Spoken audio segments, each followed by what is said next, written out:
ये Karnataka state board का Hindi Hindi subject class 6 का बल्लरी बल्लरी टेक्स्ट बुक का ये चैप्टर नंबर 14, चैप्टर का नाम है परीक्षा, जो प्रेमचंद जी के द्वारा लिखा गया है। इसका आज हम एक्सप्लेनेशन करेंगे। तो इस पाठ से हमको परीक्षा पाठ से हमको आदमी अपने असली गुणों की क्या क्या शिक्षा मिल सकते है, यहाँ पे लिखा गया है। तो आदमी अपने असली गुणों की, तो अपना जो आदमी अपना असली गुण की कितना भी छिपाने की कोशिश करे, वह किसी न किसी समय प्रकट ही हो जाता है। सच्चाई, ऑनेस्टी, ईमानदारी, मेहनत और साहस का फल हमेशा मीठा ही होता है। जब रियासत देवगढ़ जो एम्पायर जो रियासत देवगढ़ रियासत में जो एम्पायर था, देवगढ़ एम्पायर, तो तभी वहां पे दीवान सरदार सुजान सिंह, ये राजा थे, दीवान सरदार सुजान सिंह इनका नाम था, देवगढ़ रियासत में बूढ़े हो गए थे। तो उन्हें परमात्मा की याद आई, तो तभी वो गॉड को याद किए थे, मतलब भगवान को याद किए थे। परमात्मा यानी कि भगवान। जाकर उन्होंने महाराजा से विनय की, तो फिर वो जाके महाराज यानी कि जो जाकर उन्होंने महाराज से विनय की, यानी कि सुजान सिंह, देवगढ़ के दीवान, ओके, दीवान सुजान सिंह बूढ़ा हुए थे, तो उनको जो राजा थे, राजा के पास गए दीवान सरदार सिंह, और उनको विनय की कि दीन बंधु दास ने श्रीमान की सेवा नालिस सेवा 40 साल तक की। तो वो जो दीवान थे, सरदार दीवान सुजान सिंह ने वो ये राजा महाराज के पास जाकर वो रिक्वेस्ट किए कि दीन बंधु यानी कि महाराज, मैं आपके दरबार में लास्ट 40 ईयर्स तक, 40 साल यानी कि 40 ईयर्स तक मैं आपके सेवा में यहाँ पे कार्यरत था।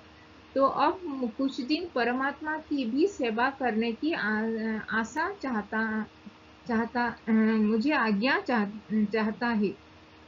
क्या कुछ दिन अब कुछ दिन परमात्मा की भी सेवा करने की आज्ञा चाह रहा हूँ बोल के वो उनको रिक्वेस्ट की।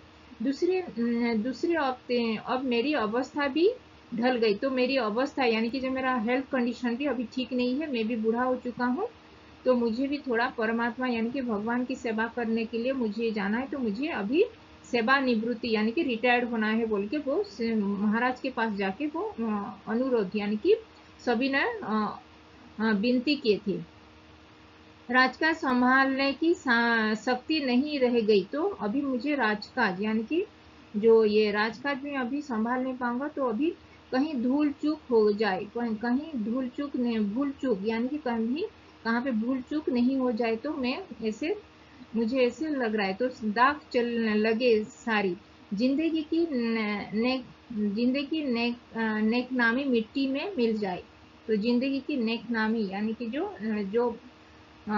मैं जिंदगी के जो ये जो मैं बनाया हूँ, मेरा जो नाम रोशन, मेरा जो नाम नेम एंड फेम नेक नामी यानी कि जो मेरा जो नेम एंड फेम जो कमाया हूँ, तो मेरा वो नेम एंड फेम कभी मिट्टी में नहीं मिल जाए, इसीलिए मुझे अभी मैं आपसे अभी रिटायर लेना है, और मुझे ये भगवान के ऊपर मुझे भगवान की सेवा में मुझे जाना है, और मुझे मेरा हेल्थ भी ठीक नहीं है, मैं अभी बूढ़ा हो चुका हूँ, तो मैं अभी अवसर लेना चाहता हूँ बोल के वो जाके महाराज जो देवगढ़ के रियासत के जो महाराज थे, उनको जाके वो दीवान सरदार सुजान सिंह ने उनको विनय अनुरोध किए थे।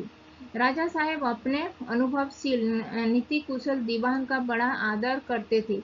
उन्होंने बहुत समझाया, लेकिन जब दीवान साहब ने न माना, तो हारकर उनसे प्रार्थना स्वीकार कर ली, पर शर्त यह लगा दी कि रियासत के लिए नया दीवान आप ही को खोजना पड़ेगा। तो जब दीवान साहब ने माना कि उनको प्रार्थना स्वीकार कर ली, तभी उनको भी शर्त यहाँ पे ऊपर शर्त यहाँ वो लगाए थे कि रियासत के जो देवगढ़ की जो रियासत के जो राजा थे, तो वो बोले कि उनको तो फिर आपको ही एक जो सरदार यहाँ पे आपको ही लेके आना पड़ेगा, यहाँ पे अपॉइंटमेंट देने के लिए रियासत के लिए नया दीवान आपको ही खोजना पड़ेगा। दूसरे दिन देश के प्रसिद्ध पत्रों में विज्ञापन निकला, तो दूसरे दिन वो उनके जो ये रियासत देवगढ़ रियासत में एक जो पेपर पब्लिश हुआ कि वहाँ पे रियासत के लिए एक सुयोग्य दीवान की जरूरत है, तो यहाँ पे वो लोग इंटरव्यू के लिए आ सकते हैं बोल के ऐसे एक नोटिस निकला। जो सज्जन अपने पद के योग्य समझे, जो भी सज्जन, जो भी यंग, जो भी यहाँ के जो देवगढ़ रियासत के जो भी व्यक्ति यहाँ पे अगर इस पद के लिए अगर उनको वो अपने आप को जो योग्य समझ रहे हैं, तो यहाँ पे वो इंटरव्यू के लिए आ सकते हैं बोल के यहाँ पे वो नोटिस में लिखे थे। वर्तमान दीवान सरदार सुजान सिंह की उपस्थित हो, और वहाँ पे आके सुजान सिंह से मिलने के लिए वहाँ पे लिखा था। यह जरूरी नहीं कि ग्रेजुएट हो, यानी कि वो उनका क्वालिफिकेशन ग्रेजुएट नहीं होने से भी चलेगा, लेकिन उनको वो हुष्ट यानी कि उनका हेल्थ कंडीशन ठीक हो। मदाग्नि की मरीजों के यहाँ तक आने उठाने की कोई जरूरत नहीं। एक महीने तक जमींदारों एक महीने तो उम्मीद एक महीने तक उम्मीदवारों की रहन आचार विचार की देखभाल की जाएगी। विद्या का काम, परंतु तो यहाँ पे जो ये सरदार सुजान सिंह से मिलने के लिए वो बोले थे, तो यहाँ पे एक महीने तक उम्मीदवारों की रहन सहन और आचार विचार का भी यहाँ पे उनको देखभाल के लिए भी करने के लिए देखभाल की जाएगी, तो उनको यहाँ पे आके वो काम करना पड़ेगा। ये सब जो जो रिस्पॉन्सिबिलिटी था वो जब ये जो दीवान सरदार पोस्ट के लिए जो जो भी रिस्पॉन्सिबिलिटी था वहाँ पे नोटिस में लिखा गया था। तो जाके वो सरदार दीवान सुजान सिंह से आके मिलने के लिए, तो वहाँ पे नेक्स्ट पेज में ये पेज नंबर 96 था, परीक्षा पाठ 14 का, जो प्रेमचंद जी के द्वारा लिखा गया है। परीक्षा जो महाशय इस परीक्षा में पूरे उतरेंगे, यानी कि जो भी इस इंटरव्यू में अच्छा करेंगे, तो वे उच्च पद पर सुशोभित होंगे, तो उनको ये अपॉर्चुनिटी मिलेगा इस जॉब के लिए। इस विज्ञापन ने सारे मुल्क में हलचल मचा दी, यानी कि जो ये जो देवगढ़ रियासत में सभी लोग इस जो नोटिस निकला था उसके वजह से सब लोग हलचल मच गया था वहाँ पे। ऐसा ऊंचा पद यानी कि वो राजघराने, यानी कि जो रॉयल एम्पायर में वहाँ पे जाके ये जॉब मिलना एक उच्च कोटि का बात है बोल के सभी लोग इसको कभी भी अपने हाथों से बुझाने के लिए नहीं दे रहे थे कि किसी प्रकार की कैद नहीं है वहाँ पे। सभी नसीब का खेल है, किसको मिलेगा। तो सैकड़ों आदमी अपना अपना भाग्य परखने के लिए चल खड़े हुए। तो सभी लोग जो भी इस पद के लिए उपयुक्त कैंडिडेट जो योग्य समझ रहे थे अपने आप को, तो वो लोग सभी लोग खड़े हो गए और वहाँ पे जाने के लिए तैयारी करने लगे। देवगढ़ ने नए और रंग बिरंगे मनुष्य दिखाई देने लगे। तो देवगढ़ में बहुत सारे नए मनुष्य, यानी कि वो इस अपॉर्चुनिटी को कोई भी अपने हाथों से नहीं जाने दे के लिए सभी लोग इसको ग्रैब करने के लिए आए थे। तो वहाँ पे जो जो नया नया युवक भी जो कोई भी नहीं देखा था, सब लोग यहाँ पे आने के लिए, सब अपने अपना टैलेंट को निखारने के लिए यहाँ पे आने के लिए सब लोग कॉम्पीट करने के लिए एक दूसरे को आने लगे। प्रत्येक रेलगाड़ी से उम्मीदवारों का एक मेला सा उतरता। प्रत्येक दिन मतलब एवरीडे एक एक रेलगाड़ी का उम्मीदवारों से भरा हुआ रेलगाड़ी का डब्बा वहाँ पे आने के लिए देवगढ़ रियासत में आने के लिए सभी लोग पहुँचते। कोई पंजाब से चला आता था तो कोई मद्रास से, कोई पंजाब से आता था कोई कैंडिडेट, तो कोई मद्रास से। कोई नए फैशन का प्रेमी था तो कोई पुरानी सादगी, यानी कि कोई ये फैशन प्रेमी था तो कोई सादगी सिंपल नेचर वाला एक कोई आदमी था। पंडित भी थे, मौलवियों भी थे, और अपने अपने भाग्य की परीक्षा करने के लिए यहाँ पे सब लोग उतर चुके थे इस इंटरव्यू में। बेचारी सनद के नाम पर रोया करते थे। यहाँ उसकी कोई जरूरत ही न थी। रंगीन पगड़ियों चोगे और नाना प्रकार के अंगरखे और कंटोप देवगढ़ में अपने राजध्वज दिखाने लगे।